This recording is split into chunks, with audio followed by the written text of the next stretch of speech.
Hello students, आज हम करेंगे लेसन 2 तुलसीदास का राम लक्ष्मण परशुराम संवाद। तुलसीदास काव्य जगत के सूर्य माने जाते हैं। तुलसीदास ने रामचरितमानस, कवितावली, गीतावली, दोहावली, कृष्णा गीतावली, विनय पत्रिका आदि अनेक प्रमुख रचनाएं की हैं। तुलसी ने रामचरितमानस की रचना अवधि में और विनय पत्रिका और कवितावली की रचना ब्रज भाषा में की है। उस समय प्रचलित सभी काव्य रूपों को तुलसी की रचनाओं में देखा जा सकता है। रामचरितमानस का मुख्य छंद चौपाई है और बीच बीच में दोहे, सोरठे, हरिगीतिका, अन्य छंद पिरोए गए हैं। तो देखिए रामचरितमानस में तुलसीदास जी क्या कहते हैं। यह अंश रामचरितमानस के बालकांड से लिया गया है। सीता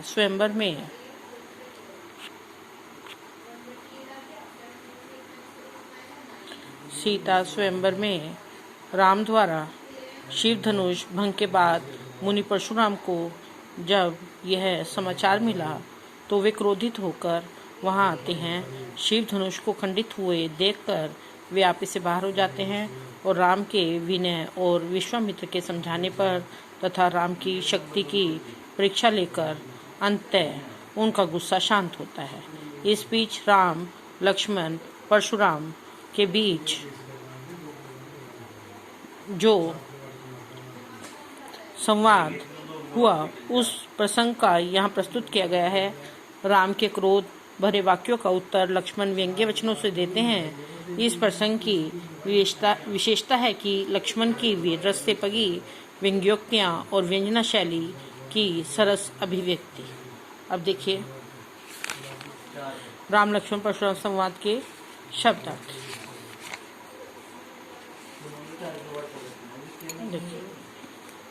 भंजनहारा भंग करने वाला, रिसाई क्रोध करना, रिपु शत्रु,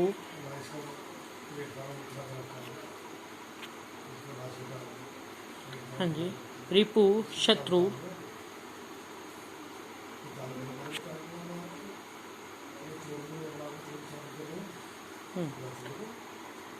बिलगाऊ अलग होना, अवमाने अपमान करना,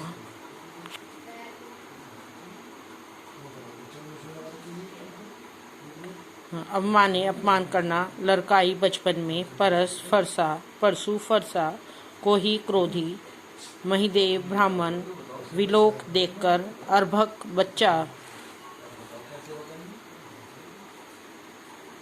महाभट महान योद्धा, मही धरती, कुठारू कुल्हाड़ा, कुम्मड़बतिया बहुत कमजोर, तर्जनी अंगूठे के पास की उंगली, कुलिस कठोर, सरोष क्रोध सहित, कौशिक विश्वामित्र, भानुवंश सूर्यवंश, निरंकुश जिस पर किसी का कोई दबाव न हो, मनमानी करने वाला, असंकु शंका रहित, घालकू नाश करने वाला, काल कवलू जिसे काल ने अपना ग्रास बना लिया हो, अबुधु ना समझ, खोरी दोष, हट कहे मना करने पर, अशोभा शांत, बदजोगू मरने योग्य, अकरुण जिसमें करुणा न हो, गादी सुनो गादी के पुत्र यानी विश्वामित्र, आय में लोहे का बना हुआ, नेवारे मना करना, ऊख में गन्ने से बना हुआ, कृषाणु अग्नि।